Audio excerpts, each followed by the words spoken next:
मैं डॉक्टर नाज़िमा अलाउद्दीन जो कंसल्टेंट हूँ बटरफ्लाई हॉस्पिटल पे, पिल्ला नंबर 91 अत्तापुर पे लोकेटेड है। बिल्कुल one of the best hospitals हैं जहाँ पे मदर और हाई रिस्क प्रेगनेंसीज़ का टेक केयर होता है यहाँ पे।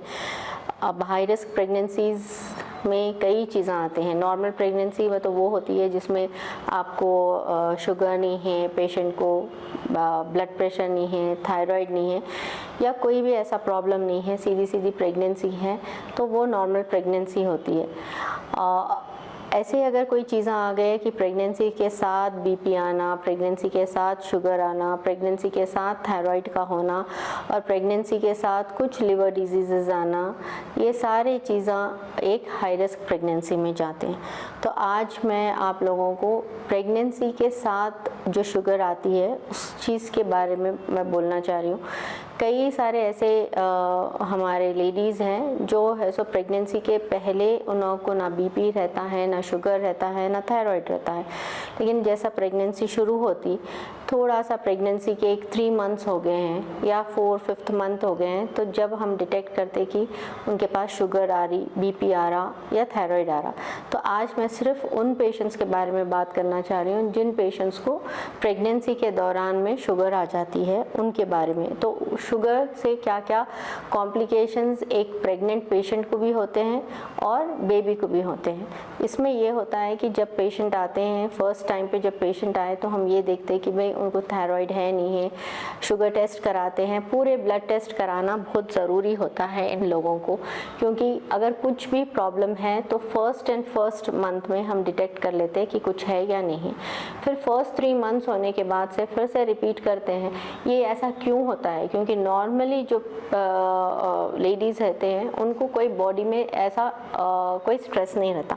प्रेगनेंसी खुद एक ऐसा है, एक स्ट्रेस स्टेट है। प्रेगनेंसी में आपकी बॉडी पूरी तरीके से एक चीज़ को है सो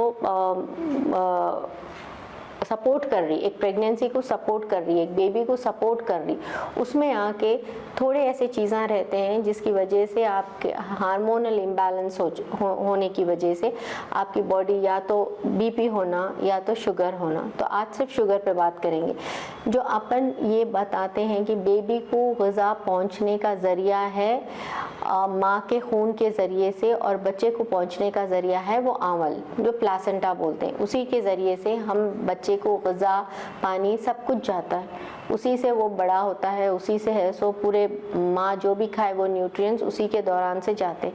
तो ये प्लासेंटा जो आंवल बोलते हैं, उसका अनहेल्थी होना, मतलब उसमें हेल्थ नहीं रहने की वजह से, उसमें क्यों हेल्थ नहीं रहने की वजह से, उसमें हमारी बॉडी, हम सब खाते हैं मीठा, कई जने मीठा खाते हैं, सब खाते हैं, लेकिन उसमें भी थोड़े पेशेंट्स को डायबिटीज़ है, थोड़े पेशेंट्स को नहीं है। तो जिसमें जो डायबिटीज़ क्या है, इंसुलिन बॉडी में रिलीज़ होता और वो इंसुलिन खाने पे एक्ट करता, बराबर आपका जो भी मीठा जो भी आप खाए हुए हैं उसको न्यूट्रलाइज करके आपके बॉडी के शुगर लेवल्स को मेंटेन करता। वैसे ही प्रेगनेंसी में आंवल भी ऐसे ही हार्मोन्स रिलीज़ करता, जिसकी वजह से बेबी को भी बिल्कुल नॉर्मल शुगर रहना, बिल्कुल सब चीज़ नॉर्मल रहना, इवन मदर को भी नॉर्मल रहती। अगर ये अनहेल्थी हो गया तो आपको जो भी इंसुलिन आपके बॉडी में प्रोड्यूस हो रहा और जितना भी आप खा रहे हैं वो अप्रोप्रिएट उतने अमाउंट में उसको न्यूट्रलाइज नहीं कर सकने की वजह से माँ को ज़्यादा शुगर हो जाती है। तो ये चीज़ ये है कि आपको कॉन्स्टेंटली आपको डॉक्टर के, आपके गायनेकोलॉजिस्ट के साथ चेकअप में रहना चाहिए। अगर आपको शुगर है और आपको शुगर प्रेगनेंसी में आई हुई है तो आपको ये देखना है कि आपके शुगर लेवल्स बिल्कुल नॉर्मल रहे।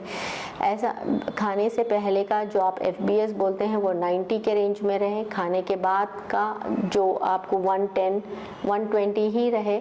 ऐसा नहीं कि भाई इतना कम है उतना कम है, बिल्कुल नहीं। 90 खाने से पहले, 110 to 120 मैक्स खाने के बाद रहना चाहिए।